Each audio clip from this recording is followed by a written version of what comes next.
अगर सप्तम भाव में केतु के प्रभाव की बात की जाए तो सप्तम भाव विवाह, साझेदारी, सामाजिक व्यवहार और जीवन साथी का भाव होता है। यहाँ केतु होने पर व्यक्ति का मन रिश्तों में पूरी तरह स्थिर नहीं रहता। केतु विरक्ति, आध्यात्मिकता और अंदरूनी खोज बढ़ाता है, इसलिए रिश्तों में व्यवहारिक चुनौतियाँ आ सकती हैं।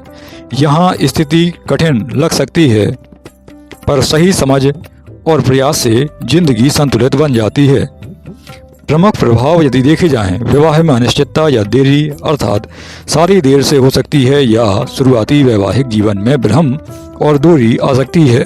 जीवन साथी का स्वभाव, जीवन साथी आध्यात्मिक, अंतर्मुखी या कभी भावनात्मक रूप से दूर महसूस हो सकता है। कभी अचानक गुस्सा या गलतफहमी भी बढ़ सकती है।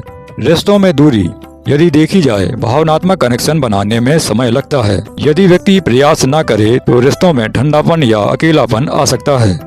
गुप्त भय या अविश्वास, व्यक्ति मन में डर या संदेह रखता है। कई बार मन रिश्तों से हटकर आध्यात्मिक खोज की तरफ चला जाता है। साझेदारी में सतर्कता, व्यापारिक साझेदारी से सावधानी, धोखे की संभावना बनी रहती है।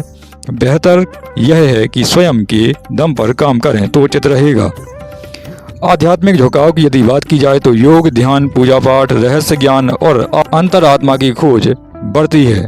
यह स्थान व्यक्ति को बहुत गहरी समझ अवश्य देता है। यदि केतु शुभ फल दे रहा है तब जीवन साथी बुद्धिमान और आध्यात्मिक हो सकता है। रिश्तों में सच्चाई और आत्मा का कनेक्शन मिलेगा। आध्यात्मिक विकास बहुत होगा। गहरी अंतर्दृष्टि और जीवन का असली अर्थ समझने में व्यक्ति सक्षम होगा।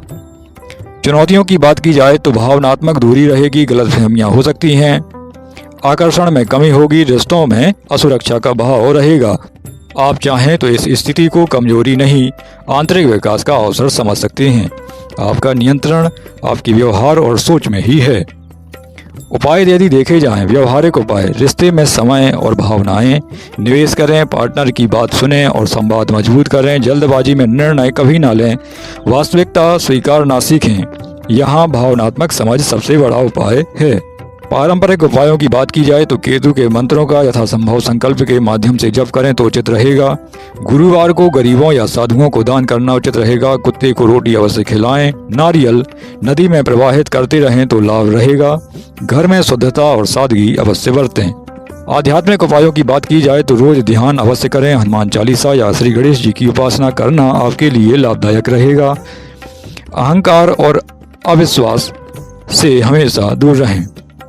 यदि रत्न उपायों की बात की जाए तो केतु के लिए लहसुनिया सबसे श्रेष्ठ होता है, लेकिन बिना किसी योग्य ज्योतिष के जानकार से परामर्श लिए यह पहनना उचित नहीं रहेगा। अंतिम सलाह दी जाए, केतु सिखाता है कि रिश्तों का वास्तविक अर्थ आत्मा का जुड़ाव है, सिर्फ भौतिक नहीं।